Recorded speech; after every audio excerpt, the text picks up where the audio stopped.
This is part 2 of how the CIA gave America dissociative identity disorder. Please check out the first episode before listening to this one. After the Spanish-American War, Cuba became a protectorate of the U.S., and they put into their constitution that the U.S. could interfere in their affairs if civil war broke out. We did, and it ended up placing an American citizen as the governor of Cuba for 3 years, and it's said by Latino scholars that it marked the beginning of great corruption. Over the next 50 years, there was a mix of coups, American interference, and illegitimate elections. Over those years, it became a playground for the American mafia, making it a crime-ridden nation, but very welcoming to American tourists for gambling and prostitution. In 1954, the then former president, Fulgencio Batista, once a progressive thinker, staged a coup with his former loyal military generals because he knew he couldn't win in a fair election. This made the US government very happy, and they helped fund his government. Cuba at the time had a middle class on par with the US, and was one of the most advanced nations in the region with some of the best labor unions. However, 1/3 were in poverty, and college students started coming out of the workplace to find no jobs were available. With the illegitimate government in charge, however, Castro was able to create a revolution, and after 2 years, the liberal Manuel Yeo became the interim president and Batista fled. An insurgency lasted in a 6-year guerrilla war. The U.S. claimed the Cuban government executed around 3,200 people, while Amnesty International said the official death penalties were at 237 and only 21 were carried out. Others put them from a range of 4,000 to 33,000. Batista informants, policemen, and politicians were tried on charges of torture and murder, which was probably true, and put Castro as a hero of the people. The U.S. at first welcomed the regime change, and Castro was welcomed to D.C. as an agent of democracy. But after the executions and legalizing the Communist Party, and freeing communists from prison,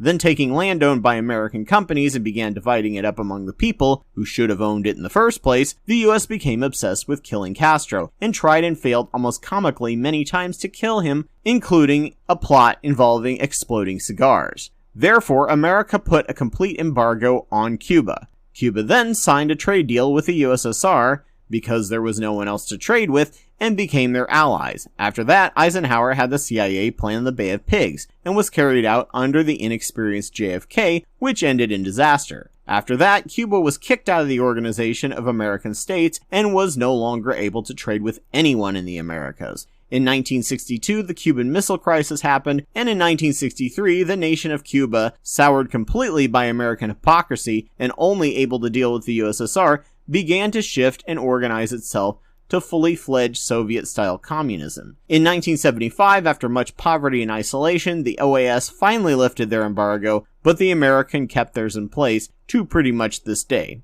The CIA was always involved in anti-communist operations, though probably anti-decolonialist activities would be a better term, in Laos, Burma, and as well in Zaire, which we backed the tyrant Mobutu Sese Seko. Just a reminder, most of the American people were still unaware of most of this, and much of what they did was ridiculously watered down and spun to sound like national security in the news. In 1964, the CIA helped the right-leaning Brazilian government stage a coup against the elected center-left president. Land reforms and return of currently unused land to people, as well as preventing money from multinational companies from being taken out of the nation, and required them to use that money to reinvest it into Brazil, being two big issues that mark them as dirty communists. The CIA encouraged pro-democracy street rallies against President Gallart, who, remember, was democratically elected. It turns out that the CIA was fairly useless in the Vietnam War. Every operative or assessment they gave was completely wrong or failed. A place we shouldn't have ever been in the first place,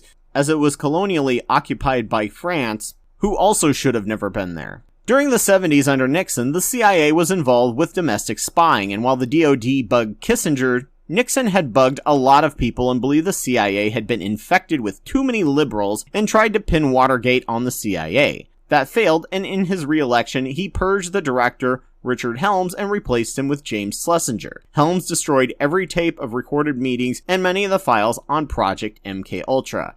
Ah yes, MKUltra, where thanks to pop culture and bad intelligence, the US believed the Soviets had gained the power to brainwash people, as quite a few Americans had decided to defect to communist nations. It's impossible that a normal person in their right mind could find socialism good, so they assumed it must be brainwashing. At that time, Dr. Sidney Gottlieb was given unlimited power and funding to do research on how to brainwash people. From the 50s to the 70s, politicians didn't want to know what the CIA was doing so they could have plausible deniability. Gottlieb tried so many forms of torture and drug manipulation after secretly drugging civilians with LSD and other psychoactive drug intoxicants just to see what they would do and if he could brainwash people. His belief is if he could brainwash someone, they could figure out how to unbrainwash someone or use it in counter-brainwashing warfare. Upon retiring, Gottlieb took a bunch of his papers from storage and under protest from the clerk, took them out and burnt them. Helms then followed up burning more papers. Upon taking office, Director Schlesinger was in the dark completely about all the projects and the CIA's secret past.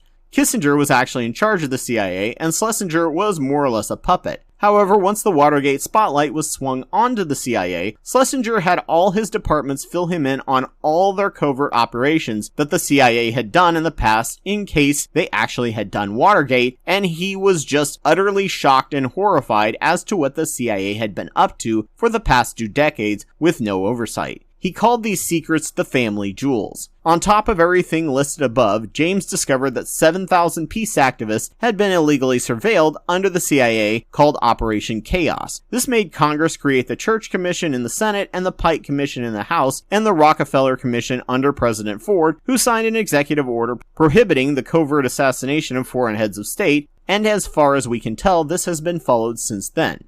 As far as we can tell. Once Congress got the family jewels and were horrified at the CIA's past they had caused, they passed what's called the Halloween Massacre today and sacked many leaders of the CIA. Schlesinger only was the CIA director for a month and then went on to be Secretary of Defense. And once again, most of this still didn't come out to the public until 50 years later, in the last decade, of what happened. And we have evidence and official paperwork for all of this. You often sound like a crackpot tinfoil loony talking about this stuff, but this is the stuff the CIA was up to while the average American was completely ignorant of it, and the average politician was actively ignorant of it. But this was all real. We have the paperwork. America did this. It defines America. It's why we started torturing after 9/11, and systemic racism is still firmly in place as J. Edgar Hoover spent more money attacking, infiltrating, and arresting civil rights groups than he did on fighting the actual mob, as suspected communism, aka blacks having equal rights, is obviously more evil than a group of people literally stealing from and threatening violence against the average small business owner for money. The Black Panther Party that worked to use the modern NRA Second Amendment translation for self-defense from actively racist cops who literally used torture to get a forced confession and decided to take on more anarchistic approaches to organize black communities in mutual aid as the US government had abandoned them and welfare was only available to white people, ran drives for student meals and healthcare and other needs that Congress under Nixon only finally made available to black people because they feared black kids would get radicalized and become communists. The CIA and FBI actively worked to crush the Black Panther Party and vilify them, even though, much like modern Antifa, they never or rarely actually use violence against anyone. Just self-defense via the threat of violence by carrying guns. But America didn't know any of this, and most people who lived through it still don't know any of this, so their ideal view of America and the reality of the government are two completely different things. When conservatives say we are being taught to hate America, which is not the America they know, they are correct. For many of them, excluding the actively racist 20% of the nation, there were two Americas, the one they were fed by TV and the secret CIA one people didn't know about, but it was still as American as rotten apple pie. There is one America, the greatest nation in the world and the land of opportunity that the citizens knew and were fed, and another America that the rest of the world knew that overthrew and assassinated elected leaders and replaced them with dictators for massively greedy corporations because underpriced sugar and bananas are awesome, and no one knew that all these modern conveniences came at a devastating cost to people far away in another nation they would never have a chance to talk to. Obviously, their poverty and corruption was their own fault, so why should they expect to come to our nation and ruin our nation? They should just stay in their nation and fix it. They tried that, but our government made sure that couldn't happen. Pretty much every single minority you have been told to hate for trying to come into our country or not doing well were thwarted actively for doing so by either the CIA or FBI, and now we can't understand why black people still haven't pulled themselves up by their own bootstraps, even though they were freed over 150 years ago, and every other lighter-skinned minority group have pulled themselves up. Must be something inherently wrong with black people. Maybe their brains or genes or lack of fathers around, which was driven by the draconian way black women trying to get welfare in the 60s and 70s, where they always got 1/3 of the welfare of a white person if they were lucky, and couldn't have a man in the house ever at all, including men's clothes, and the Welfare Bureau would ask incredibly invasive questions about the mother's sex lives, something they never did with white women, and have midnight raids on the women's houses to find if they had any men's clothes or sign of a man or promiscuity, and even gave the place a white glove treatment to see if the mother was cleaning enough, making sure they were a fit parent. If any sign of a man was found, the woman would then be sued for fraudulently getting welfare, so if a family got so broke, which was often, that they had to get on welfare, the husband had to abandon the family and stay well away, or the mother could get sued and imprisoned for illegally getting welfare. This is why now black men are shown to be the demographic most involved in their kids' lives, because so many grew up without dads by design of the government, and then the GOP blamed all the black problems on single women being irresponsible. It was the mid-70s, after much hard work by black mothers, that Nixon signed into law that black women would finally have equal access to welfare, and until that point, no one had an issue with welfare as it took white women out of the workforce, so there were more jobs for men. But once black women started getting it, you began seeing people like Lee Atwater saying that we needed to stop using actively racist phrases and instead use things like entitlement and welfare as code for black, even though white people used them even more. Reagan ran his idea of the welfare queen over and over and over again, using a particular woman in mind as an example of what all welfare queens were like, even though it turns out she was a professional scam artist, something most welfare recipients are not even close to, and ended up being involved with a murder, but Reagan never corrected this issue. But you tell the old nationalistic, jingoistic, confused about their patriotic America, and they won't believe anything you tell them about this. And therefore, it's liberal and socialist revisionist history. Why are you trying to make America look bad? Germany was the only nation that ever had its face shoved into its horrible past and never were allowed to forget it. And guess what? They are a much better nation for it and are viewed as the most desired and successful nation to move to. Well, America has one of the worst death rates from COVID because apparently all that scientific trust that got us to the moon was wasted on an ignorant, self-centered population who would much rather believe the myth of America than look at the reality and make America the nation they were taught it was supposed to be. But that's America. A nation with dissociative identity disorder purposely made that the rest of the world still suffer with. Until we can accept this reality and face this disease head on, we will continue to believe our own mythical greatness as we march like the emperor with no clothes into our own cruel, ignorant, and pathetic demise. Also, if you want to hear another version that could be essentially called How the Police Gave America Dissociative Identity Disorder, please check out Behind the Bastards podcast, Behind the Police. It's very, very eye-opening as to just how messed up the police department is and has always been, and why we need something completely different, while they actively propagandize and cover up for the non-actively racist white people so they can keep operating brutally against black people. So hey everyone, this is just a quick addendum to let you guys know what's going on with my channel.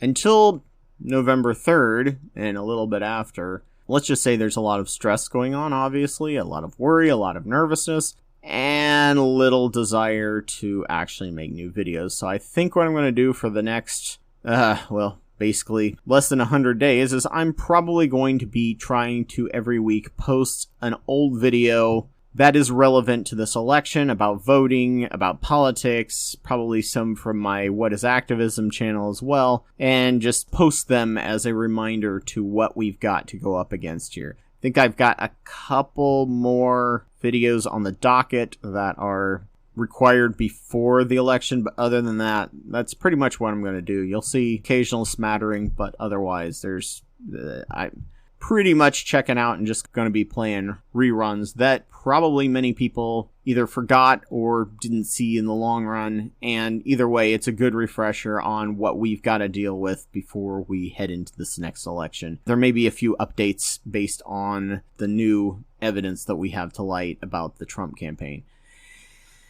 Anyway, good luck to us all.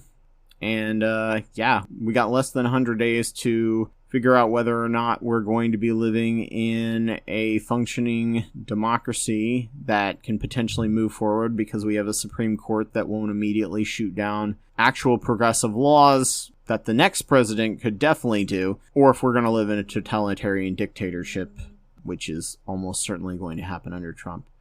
Anyway, good luck to us all, and have a great day. So thank you so much for joining me on my podcast. I'm sure there was nothing controversial about this, and everyone will happily get along in the comments section, which you can do on the YouTube version of this video, or my Facebook page, After School Democracy. Link in the show notes. Just a reminder that I'm Anubis 2814 on YouTube, and I have over 500 videos on different topics that I've made over the past 10 years. Please subscribe, and if your podcast site has the option, give me a like or review. If you think what I have to say informed you, consider supporting my Patreon.